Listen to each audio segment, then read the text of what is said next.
ভাইজান আমার বন্ধুগণ, মানবতার ফেরিওয়ালা হচ্ছেন রহমাতুল লিল আলামিনের সাহাবী, নাম তার হযরতে উমর।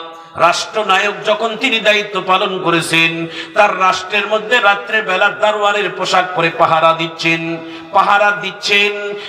দিতে হঠাৎ করে একটা মরুভূমির মাঝখানে একটা বাড়ি, ওই বাড়ির মাঝখান থেকে এক ভদ্রলোক ঘরের মধ্যে যায়, আবার রাস্তায় আসে। পেরেশান দেখে হযরত উমর তার পাশে যায় দাঁড়ালেন। দাঁড়িয়ে বলেন, ভাই আপনার এত গভীর রাত্রে কেন এত পেরেশান? লোকটা ডাক দিয়ে বলে, ও যুবক, আমার ঘরের বিবি প্রসবের বেদনায় যন্ত্রণায় ছটফট করতেছে, আশেপাশের কোনো মহিলা নাই, আমি তো এই প্রসবের কাজের কিছুই বুঝি না, যার কারণে আমি নিজেকে ছটফট করতেছি। আমিরুল মুমিনিন, অদ্য পৃথিবীর খলিফা, এত বড় একজন রাষ্ট্রনায়ক হয়ে ওই লোকটার পাশে দাঁড়ানোর জন্য তিনি বললেন, ভাই একটু অপেক্ষা করো তো, দেখি তোমার জন্য কোনো নার্স অথবা কোনো কাজের ব্যবস্থা করা যায় কিনা। আমিরুল মুমিনিন এত রাত্রে কার কাছে যাবে, কাকে ঘুম থেকে ডাকবে? নিজের ঘরের বিবিকে যায় বলে, আব্দুল্লাহর আম্মা, আপনি একটা ভালো কাজের সুযোগ দিয়ে দিচ্ছি, আপনি এই কাজটা করেন। বলে কি? বলে আমার রাজ্যের একজন প্রজা, আমার রাজ্যের একজন সাধারণ মানুষের প্রসবের বেদনা শুরু হয়ে গেছে, এই কাজটা পুরুষের জন্য নয়, মহিলার জন্য মানায়। আপনি যদি যাইয়া কিছু কাজ করতেন, আল্লাহ আপনার জন্য খুশি হয়ে যেত। উমরের বিবি দেরি না করে মহিলার ঘরে ঢুকলেন। কয়েক মিনিট কাজ করার পর উমরের স্ত্রী সন্তানকে এইভাবে রুমালের মধ্যে নিয়ে আমিরুল মুমিনিনকে ডাক দিয়ে বলে, আমিরুল মুমিনিন, ওই সন্তানের বাবাকে সুখবর দেন, আল্লাহ তাআলা তার ঘরের মধ্যে একটা কন্যা সন্তান দিয়েছে। একটু জোরে বলা যায় না আল্লাহু আকবার। এরে সিরাজগঞ্জ জেলার ভাইয়ারা, এরে সিরাজগঞ্জ জেলার বোনেরা, যার ঘরের মধ্যে আল্লাহ তাআলা সবার আগে কন্যা সন্তান দান করে, আমি বলে যাই তোমাদের জন্য, আল্লাহর রাসূল বলছেন, যার ঘরে সবার আগের কন্যা সন্তান আল্লাহ দেয়, তার ঘরটা সব থেকে বেশি আল্লাহর কাছে সুখী হয়। জোরে কোন আল্লাহু আকবার। কন্যা সন্তান বড় নিয়ামত। আল্লাহর নবী বলেন যে কন্যা সন্তানের পিতা আর আমি বিশ্ব নবী এত পাশাপাশি জান্নাতে থাকবো, তবে সব কন্যা সন্তান বাবা নয়। যেই কন্যা সন্তানকে ইসলামের সুশিক্ষা দিয়া, পদ্মার সুশিক্ষা দিয়া উপযুক্ত একটা দিনদার পরহেজগার জামার হাতে তুলে দেয়, ওই কন্যা সন্তানের বাবা আর বিশ্ব নবী এত পাশাপাশি জান্নাতে থাকবে। একটু চিৎকার দিয়ে জোরে বলা যায় না আল্লাহু আকবার। আমার ভাইজান, আমার বন্ধুগণ, যুবকটা যখনই বুঝছে নি হচ্ছেন আমিরুল মুমিনিন, সঙ্গে তিনি চিৎকার দিয়ে আমিরুল মুমিনিনের কদমে পড়ে গেছে। ডাক দিয়ে বলে, এত বড় একটা অপরাধ আমার হইল। বলে কেন? বলে এত বড় একজন রাষ্ট্রনায়কের বিবি দিয়া আমার ঘরের বিবিগির নাপাকি কাজ করলেন, আমার তো বড় বেয়াদবি হয়ে গেছে। আমিরুল মুমিনিন, মানবতার ফেরিওয়ালা, এইভাবে হাত জোর করে ডাক দিয়ে বলে, ভাইজান বরঞ্চ তুমি আমাকে ক্ষমা করে দিও যে তোমার সময় মতো আমি আসতে পারি নাই, এই জন্য তোমার কাছে আমি মাফ চাই। সফল রাষ্ট্রনায়ক তোরা ভাই, জনগণ খাইলো না খাইলো, জনগণ ঘুমাইলো না ঘুমাইলো, জনগণ কিভাবে থাকে, কিভাবে কষ্টে থাকে, এটা কিন্তু জনগণের সমস্ত খোঁজ খবর নেওয়ার দায়িত্ব হলো ওই এলাকার নেতা। ঠিক কিনা বলে? খালি ভোট পেয়ে এসি আর কন্ডিশনে শুয়ে থাকলে দায়িত্ব পালন শেষ হবে না, আল্লাহর কাছে জবাব দেওয়া লাগবে।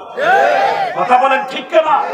এত বড় একজন দায়িত্বশীল নেতা, যিনি, যার নাম উমর, মারহাবা কর, যিনি মারা গেছেন ফজরের নামাজের ইমামতি করা অবস্থা, যার ব্যাপারে আমার নবী বলছেন, লাউ কানা বাদি নাবিয়্যুন লাকানা উমর, যার ব্যাপারে আমার নবী বলেন আশারা মুবাশশারা 10 জন সাহাবী জান্নাতে যাবে, তার মধ্যে একজনের নাম হচ্ছে উমর। মারহাবা কর। অনেকগুলো সার্টিফিকেট আল্লাহ তাআলার রাসূলের মাধ্যম দিয়ে তাকে দিয়েছেন। তারপরও সেই লোকটা যখন মারা গেছে, মারা যাওয়ার 12 বছর পর সেই জামানার একজন সাহাবী স্বপ্নে দেখেছেন উমরকে। স্বপ্নে দেখে বলছেন, উমর, খাত্তাবের ছেলে উমর, মৃত্যুর আজকে 12 বছর পর তোমার সাথে স্বপ্নে দেখা হলো, কি অবস্থা তোমার কবরে একটু আমাকে জানাও। স্বপ্নের যোগে উমর জানাইলো, এই মুহূর্তে আজকে আমার কবরের হিসাব শেষ হয়ে তোমার সঙ্গে স্বপ্নে দেখা হলো। আল্লাহু আকবার বলেন। কি মনে করেন তাহাজ্জুদের নামাজ 70-82 রাকাত পড়েন আর জনগণের কাছে মিডিয়ার কাছে বলেন আপনি কি নামাজি বলা কথা বলেন। নামাজ পড়ে যারা মিডিয়ার সামনে বলে যে আমি 72 রাকাত নামাজ পড়ি, এটা নামাজি না বেনামাজি? এটা 2 নম্বরই লোক। কথা বলেন ঠিক কেন?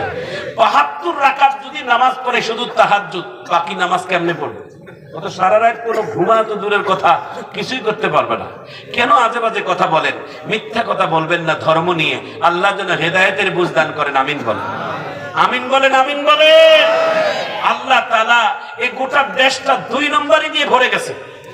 1 নম্বর মানুষের অভাব, 1 নম্বর জিনিসের অভাব, 1 নম্বর বউয়ের অভাব, 1 নম্বর আলেমের অভাব, 1 নম্বর ইমামের অভাব, 1 নম্বর বক্তার অভাব, সব চাল। কথা বলেন ঠিক কেন? হাদিসটা যখন মোতালা করি তখন বুকটা কাঁপে, বুকটা কেঁপে ওঠে। কি হাদিস? আল্লাহ রাসূল বলছেন 3 শ্রেণীর মানুষকে জাহান্নামের প্রথম উদ্বোধনী আল্লাহ তাআলা দিবেন। সর্বপ্রথম হচ্ছেন 1 নম্বর উলামায়ে কেরাম, আলেম। এরা জাহান্নামের উদ্বোধনী সবার আগে যাবে। এত বড় কথা, জাহান্নামে এরা আগে যাবে? বলে হ্যাঁ। কেন? অপরাধ কি? অপরাধ হলো এরা মানুষ দেখানোর জন্য আলেম অর্জন করেছে। এরা হক কথা বলে নাই, কোরআনের কথাগুলো, হকের কথাগুলো তারা ঢাকিয়ে রাখছে। কথা বলেন ঠিক না? মসজিদের সভাপতি ঘুষখোর, ঘুষের বক্তব্য একদিনও দেয় নাই খতিব সাহেব। অনেক বক্তব্য দিয়েছে, ঘুষখোর দেয় নাই। মসজিদের সেক্রেটারি হচ্ছেন মানুষের আত্মসাৎকারী, সম্পদ আত্মসাতের বিরুদ্ধে কোনোদিন বক্তব্য দেয় নাই। এই সমস্ত ওলামায়ে কেরামের জিহ্বা আল্লাহ তাআলা কেটে দিবে।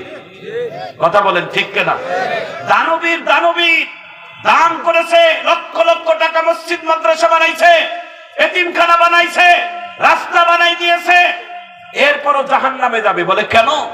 বলে ও তো মানুষ দেখানো দান করেছে, ও তো মারহাবা নেওয়ার জন্য দান করেছে, ও তো মানুষকে প্রচার করার জন্যই এগুলো দান করেছে। দুনিয়াতে অনেক পেয়েছে, আর দরকার নাই, জাহান্নামে ওকে উদ্বোধন করাবো। নাউজুবিল্লাহ বলে দান করেও জাহান্নামে যাবে। 3 নম্বর হলো শহীদ, আল্লাহ রাস্তায় জিহাদ করে শহীদ করেও জাহান্নামে যাবে। বলে কেন? বলে দুনিয়াতে মানুষ তাকে বড় পালোয়ান বলবে, বীর বলবে। এই যে গতকালকে, আজকে থেকে আমরা কয়েকদিন যাবত মিডিয়াতে দেখি এক ছেলে, বাংলাদেশের এক নতুন একটা ছেলে বাইর হয়েছে, নাম তার ডন। কি নাম? ডন। যে মাদক ব্যবসায়ী ছিলেন দীর্ঘদিনের, মাদক ব্যবসায়ী বাদ দিয়ে পুলিশের পেটানি খাইছে, জেলখানা থেকে বাহির হয়ে এখন মাদকের বিরুদ্ধে কাজ করতেছে।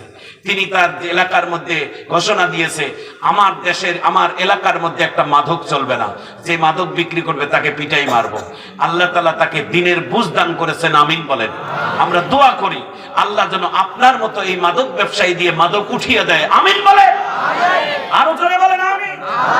দেশে এরকম মানুষের দরকার আছে, শক্তিমানের লোকের দরকার আছে। আল্লাহর নবী মাঝে মাঝে দোয়া করতেন, আল্লাহ হয় আবু জেহেলকে নয়তোবা উমরকে আমার ইসলামের জন্য দেন। বলে কেন? বলে ওদের 2 জনের সব থেকে মক্কার মধ্যে দাপট বেশি, একজন দাপটওয়ালা লোক আমার ইসলামের জন্য দিয়ে দেন। আল্লাহ তাআলা বলে আমি তোমাকে উমরকে দিয়ে দিলাম, খাত্তাবের ছেলে উমারকে দিয়ে দিলাম। আল্লাহু আকবার। পরের দিন সকালবেলা মক্কার কাফেরেরা মক্কার মধ্যে বৈঠক বসাইছে। এত দ্বারা জানানো যাচ্ছে যে আব্দুল্লাহর পোলা মুহাম্মদের অত্যাচারে আর মক্কায় থাকা যাবে না। মক্কার বড় বড় লিডারেরা মিটিং বসাইছে। তাহলে কি করবে? বলে যত টাকা লাগুক, যত পয়সা লাগুক, যত যা লাগুক, আব্দুল্লাহর ছেলে মুহাম্মদকে আর সোজা আঙ্গুলে ঘি উঠবে না, আঙ্গুল বাঁকা করে উঠাইতে হবে। কেমনে? কয় আব্দুল্লাহর ছেলে মুহাম্মদ দুনিয়াতে বেঁচে থাকলে আর আমাদের বাপদাদার ধর্ম ঠিক থাকবে না, কালি লাগবে। এই জন্য আব্দুল্লাহর পোলা মুহাম্মদের গর্দান কাটার জন্য একটা বীর পুরুষের দরকার। কত টাকা লাগবে, ক্ষমতা লাগবে, নারী লাগবে, বাড়ি লাগবে, যা লাগবে দিয়ে দেবে। আব্দুল্লাহর ছেলে মুহাম্মদ কি এত দুর্বল? ওর কি কেউ নাই? একটু জোরে কান আল্লাহু আকবার। ওর কি কেউ নাই? আরে আব্দুল্লাহর ছেলে মুহাম্মদের শরীরের শক্তি কত জানো? এই যুবক, আমরা বলি, এই শোনো আমার দিকে তাকাও। আব্দুল্লাহর ছেলে মুহাম্মদের একটা ডাইন হাতের পাজরের মধ্যে কত শক্তি আছে জানেন? তাফসীরের মধ্যে আসছেন দুনিয়ার জান্নাতের 40 জন যুবকের শক্তি আমার নবীর একটা বাহুর মধ্যে আল্লাহ দিয়েছে। আমার নবী যদি একটা বাহু উঠায় জান্নাতের 40 জন যুবক, মানে দুনিয়ার জমিনে 40,000 যুবকের শক্তি আমার নবীর শরীরে একাই আল্লাহ রাখছে। কিন্তু আমার এই নবীর এত শক্তি থাকার পরও কাউকে একটা থাপড় মারেনি, কাউকে একটা ধাক্কা দেয় নাই, বরঞ্চ আমার নবীকে ধাক্কা দিলে, আঘাত দিলে ওর হাতের মধ্যে চুমু খায় বলতো, ভাই যদি ব্যথা পেয়ে থাকিস আল্লাহর হস্তে মাফ করে দিস। কি মানবতার ফেরিওয়ালা, একটু চিৎকার দিয়ে ধরে কর আল্লাহ। আমার নবী হাঁটতেছেন, ইহুদিরা তার শরীরের মধ্যে কয়লা ফেলাই দিছে, আমার নবী ফেলাচ্ছেন আর আলহামদুলিল্লাহ বলতেছেন। সাহাবী বলে, হুজুর আপনার কি রাগ নাই, আপনার কি মেজাজ গরম হয় না? আমার নবী মুস্কি হাসি দিয়ে কয়, কেন? কয় আপনার শরীরে কয়লা ফেলাই, ময়লা ফেলাই দিল আর আপনি খালি হাসেন, আপনি কি মানুষ না? আপনার কি রাগ হয় না? আমার নবী বলে, রাগ কার হয় না, তবে রাগ আসার আগে আমি হেসে দিচ্ছি এই জন্য যে আমার শরীরে কয়লা ফেলাই দিয়ে ময়লা লাগাই দিল, ওই কয়লার মধ্যে যদি আগুন থাকতো তাহলে কতই না ক্ষতি হতো, আমি এই জন্য হাসি দিয়ে উড়াইয়া দিলাম। সুবহানাল্লাহ বলে। মসজিদে নববীর ভিতরে একটা ইহুদি উটের পৃষ্ঠে চড়ে এসে মসজিদে নববীর মাঝখানে দাঁড়িয়ে পেশাব করে। পাশের মধ্যে একজন ইহুদি মুসলমান সাহাবীদের মধ্যে উমার আর নবীর সাহাবী আলী, দুইজন পাঞ্জাবির কাপড় এরকম উঠায়, তার মানে ও মারবে। আমার নবী দুই হাত দিয়ে দুইজনকে সরাই দিয়া বলে, তোমরা যাইও না, লোকটা যখন পেশাব শুরু করছে কাজটা কমপ্লিট করুক, তারপর আমি বিশ্ব নবী নিজে যাব। সুবহানাল্লাহ কর। আমার নবী সামনে যেয়ে বললেন, ভাই আপনি তো আমাদের ধর্মের মানুষ না? কয় না। আপনার ধর্মের ধর্মীয় জায়গায় যদি আমাদের মুসলমানেরা এভাবে দাঁড়িয়ে পেশাব করে, আপনার ধর্মের অনুভূতিতে আঘাত লাগবে না? দেখেন কথাটা, আপনার ধর্মের ধর্মীয় জায়গার মধ্যে যদি আমাদের কোন ধর্মের মানুষ যে পেশাব করে, তোমার ধর্মীয়, তোমার মানবতা আঘাত লাগবে না? লাগবে। আমাদের মুসলমানদের ইবাদতের জায়গা হলো মসজিদ, এখানে তুমি পেশাব করলা, ভাগ্য ভালো আমি ছিলাম, না থাকলে এরা তোমাকে এতক্ষণ মেরে ফেলত। সুবহানাল্লাহ। ভাই আমি থাকতে তুমি চলে যাও, তোমাকে ক্ষমা করে দিলাম। লোকটা আর যায় না, রহমাতুল লিল আলামিনের চেহারার দিকে তাকিয়ে আছে। উমর কয়, হুজুর সোজা আঙ্গুলে ঘি উঠবে না, এটা সাইজ আমি কর্ম। আবার দেখে এত বড় অপরাধ করার। আমার নবী কয়, তুই বুঝবা না, আমি যা বুঝি তুই বুঝিস না। লোকটা আমার নবীর চেহারার দিকে তাকাইয়া একটু পরে চোখের পানি টলমল করে আর ডাক দিয়ে বলে, নবী গো যাব না। কেন? কয় যাব না, যেতেই যদি হয় কালেমার মালা গলায় নিয়ে যাব। যাব না, এভাবে কালেমার মালা গলায় দিয়ে যাব। আমার ভাইজান, আমার বন্ধুগণ, দিলটাকে নরম করে দেন তো বাবা, এক ফোঁটা চোখের পানি তোমরা বাহির করতে পারো কিনা? সকালবেলা মক্কার কাফেরেরা জরুরি বৈঠক বসাইছে। বৈঠকের মধ্যে সিদ্ধান্ত হলো, যেভাবেই হোক, যত টাকার বিনিময় হোক, আব্দুল্লাহর ছেলে মুহাম্মদের গর্দান চাই। এতগুলো পালোয়ান ছিল, কেউ হাত উঠায় না, কারণ জানে আব্দুল্লাহর ছেলে মুহাম্মদ তো দুর্বল নয়, তারও তো শরীরের শক্তি আছে, তারও তো আশেপাশে কিছু লোক আছে, তারাও তো কম দুর্বল নয়, তারাও তো শক্তিশালী। আমার ভাইজান, একজন মানুষ দাঁড়িয়ে গেল, তিনার নাম ছিলেন খাত্তাবের ছেলে উমার। তিনি বললেন, আমি আব্দুল্লাহর ছেলের গর্দান কেটে আনবো, তোমরা অপেক্ষা করো, তোমরা বসে থাকো, এর মধ্যেই আমি তোমার এই কাজটা করে নিয়ে আসছি। ধারালো তরবারি নিয়ে তিনি আব্দুল্লাহর ছেলে মুহাম্মদ তার গর্দান কাটার জন্য তিনি যাচ্ছেন, দ্রুত বেগে যাচ্ছেন, রাগান্বিত বেগে যাচ্ছেন, লাল হয়ে যাচ্ছেন। রাস্তা কয়েক কদম যাওয়ার পরেই তার এক বন্ধুর সঙ্গে দেখা হয়ে গেল। বন্ধু, এত রাগান্বিত হয়ে কই যান? বলে, ইদানিং আব্দুল্লাহর ছেলে মুহাম্মদ ধর্ম নিয়ে বাড়াবাড়ি করে, তার মাথা কাটার জন্য যাই। বন্ধু ডাক দিয়ে বলে, বন্ধু মাথা গরম করে লাভ নাই, এই মাত্র দেখে আসলাম আব্দুল্লাহর ছেলে মুহাম্মদের দরবারে বসে তোমার নিজের মায়ের পেটের বোন এবং তার জামাই দুইজনে কালেমা পড়ে মুসলমান হয়ে গেল। আল্লাহু আকবার বলেন। ওয়া মাকারু ওয়া মাকারাল্লাহ,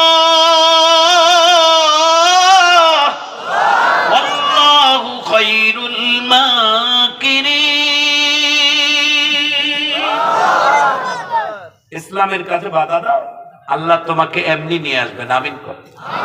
আমার ভাইজান, আমার বন্ধুগণ, উমর ডাক দিয়ে বলে, আব্দুল্লাহর ছেলের মুহাম্মদের গর্দান পরে কাটবো, আগে নিজেরটাই কাটি। উল্টা দিকে চলে গেলেন, বোনের বাড়িতে গেলেন। বোনের বাড়ির দরজায় কানটা লাগাই দিয়ে দেখে বোনের বাড়িতে সমষ্টির কণ্ঠে এই কোরআনের তেলাওয়াত চলতেছে। কোরআনের তেলাওয়াত চলতেছে, এত সুন্দর তেলাওয়াত চলতেছে। উমর এইভাবে দরজার মধ্যে লোক করলেন, দরজায় শব্দ করলেন। দরজার আওয়াজ শুনে মনে হলো এটা সাধারণ কোনো আওয়াজ নয়, এটা মনে হয় বাঘ এসেছে। কোন বাঘ? দরজার আড়াল থেকে ওই ফাতেমার বোন জামাতা দরজার আড়াল থেকে ফাঁক দিয়ে দেখে কে দরজার আসছে। তাকিয়া দেখে যার ভয়ে আমরা আস্তে আস্তে কোরআন পড়ি তিনি ঠিক এসেছে। তিনি হলেন উমর। এ বিবি, বুঝেছি তেনার কানে মনে হয় চলে গেছে আমাদের মুসলমান হওয়ার খবর। দরজা তুমি খুলে দাও, আমি সাইজ হয়ে লুকিয়ে গেলাম। জোরে কান আল্লাহু আকবার। উমরের বোন ডাক দিয়ে বলে, তুমি কেমন পুরুষ? পুরুষের রক্ত পেয়ে একজন পুরুষকে ভয় পাও? আমি বলি যত বড় উমর ভয়ঙ্কর হোক আমিও কিন্তু ভয়ঙ্করী। বলে কেন? বলে উমরের শরীরের রক্ত যেই বাবার যেই মায়ের, আমি উমরের বোনেরও শরীরের রক্ত সেই মা বাবার। আমি দরজা খুলে দেই। দরজা খুলে দিলেন। উমর বড় বড় চোখ করে বোনের দিকে তাকায়, বনু ভদ্রতার দিকে তাকায়। বোন ডাক দিয়ে বলে, কি জন্য এসেছেন? বলে তোমরা নাকি কালেমা পড়ে মুসলমান হইলা। কয় হ্যাঁ। সেকেন্ডের মধ্যে শক্ত হাত দিয়ে একটা থাপ্পড় বসাই দিয়েছে। পুরুষ মানুষের শক্ত হাতের থাকার তাপার থাপ্পড় খেয়ে অনেকগুলো ধরে পাককে জমিনের মধ্যে পড়ে গেছে। ফাতেমা চোখের পানি ছেড়ে দিয়ে বলে, ভাই আমার, বড় ভাই হিসেবে থাপ্পড় মারলেন, আমি ক্ষমা করে দিলাম, এটা মাইন্ড করলাম না। দ্বিতীয়বার যদি কালেমার জন্য আর একটা থাপ্পড় বসান, আমি মহিলা হলেও এটা প্রতিশোধ নেওয়ার চেষ্টা করবো। জোরে কান আল্লাহু আকবার। এই কথা যখন উমর শুনেছে, উমরের বুকের মধ্যে একটা ভয় এসে গেছে। বোন আমার কেমন কথা বললো, প্রতিশোধ নাকি নিবি? বোনকে ডাক দিয়ে বলে, তোমার ঘরে কিসের আওয়াজ? বলে কোরআনের আওয়াজ। বলে কোরআনটা আমার হাতে দাও। বোন ডাক দিয়ে বলে, না না, নাপাক মানুষের হাতে পাক কোরআন তুলে দেওয়া যাবে না, আগে পাক হও তারপরে কোরআনটা তুলে দেওয়া যাবে। জোরে বলে আল্লাহু আকবার। এই কোরআনটা যেমন তেমন জায়গায় রাখা যাবে না। এরে কোরআনের হাফেজেরা, তোমরা তাকাইয়া দেখো বাবা, যেমন তেমন সিনার ভিতরে আল্লাহ তাআলা কোরআন কিন্তু দেয় না। যেমন তেমন বাবার সন্তানদেরকে কোরআন আল্লাহ দেয় না। বাবারা, এই যে 14 জন কোরআনের পাখির সিনার ভিতরে আল্লাহ কোরআন দিয়েছে, এরা কিন্তু 14,000-এর মধ্যে একজন ভাগ্যবান। চিৎকার দিয়ে জোরে বলেন আল্লাহু আকবার। মাহফিলের শেষে এনাদের সাথে মুসাফা করবেন, এনাদেরকে বুকে টেনে নিবেন। এরা ওয়ারাসাতুল আম্বিয়া, এরা নায়েবে রাসূল। এদের সঙ্গে মোলাকাত করা, মদিনার নবীর সঙ্গে মোলাকাত করা একই সওয়াব। আবার ভাইজান, আবার বন্ধুগণ, ছোট্ট করে কথাটা বলেছি। এরে মুসলমান, একটু ভালো করে শুনে নেন বাবা। আল্লাহর বান্দা বিশ্ব নবীকে দেখার জন্য মনের তামান্না, বিশ্ব নবীকে স্বপ্নে দেখবে। বিশ্ব নবীকে স্বপ্নে দেখার জন্য সারা জীবন আমল করে কিন্তু দেখা হয় না। আমার ভাইজান, আমার বন্ধুগণ, আল্লাহর নবীকে, বিশ্ব নবীকে স্বপ্নে দেখবে, আমল করে ঘুমায় কিন্তু দেখা হয় না। ভাইয়েরা আমার, বন্ধুগণ আমার, দিলটাকে নরম করে দেন। জীবনের সব স্বপ্ন মিথ্যা, কিন্তু বিশ্ব নবীকে স্বপ্ন দেখা কোনোদিন মিথ্যা হয় না। কথা বলেন ঠিক কিনা? ভাইজান আমার, বন্ধুগণ আমার, দিলটাকে নরম করে দেন। আব্দুল্লাহ ইবনে মালিক, ইমাম মালিক, মদিনার মধ্যে তিনি বসবাস করতেন। 70 বছর জীবন যাপন করেছেন মদিনার ভিতরে। একটা দিন তার পায়ে জুতা পায়ে দেয় নাই। জুতা ছাড়া মদিনায় ঘোরাফেরা করছে। কেন? বলে মদিনায় কেমনে করে আমি জুতা পায়ে দেই?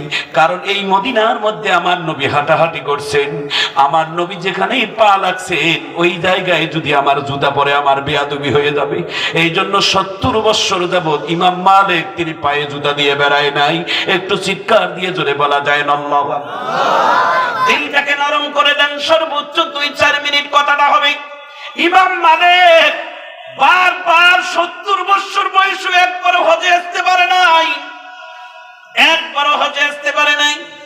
মদিনার রওজার পাশে মুরাকাবায় বসে বলে, আল্লাহর নবী গো, আপনি যদি কোনো ইলহামের মাধ্যমে আমাকে জানাই দিতেন, আমি যদি হজে যাই, আর হজে যাইয়া যদি মক্কায় মারা যাই, মক্কায় মারা গেলে তো আর আমার লাশটা মদিনায় আসবে না। আমার মনের তামান্না, আমার মরণটা যেন মদিনায় হয়, আর মদিনার পাশেই যেন আমার কবর হয়। আমি মক্কায় যাইয়া যদি মারা যাই, তাহলে তো আমার মক্কার লাশ আর এই মদিনায় আসবে না। এই জিনিসটা জানার জন্য যদি আমার হায়াতটা কতটুকু লম্বা, এইটুকু যদি আমি জানতে পারতাম, তাহলে আরাম করে মক্কায় যাই আমি হজ করতাম। একটু চিৎকার দিয়ে জোরে বলা যায় না আল্লাহু আকবার। আল্লাহ তাআলা ডাক দিয়ে বলে, মালিক, ইমাম মালিক নবীজির মুরাকাবায় বসেই দোয়া করতে করতে সিঁড়ির মধ্যে হেলান দিয়ে ঘুমিয়ে গেছে।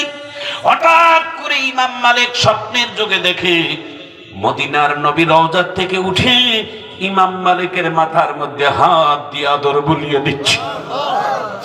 ইমাম মালিকের মাথার মধ্যে হাত, ইমাম মালিকের মাথার মধ্যে হাত দিয়ে বলে, আরে ইমাম মালিক, বহুত আশেক দেখছি, কিন্তু এরকম আশেক দেখি নাই।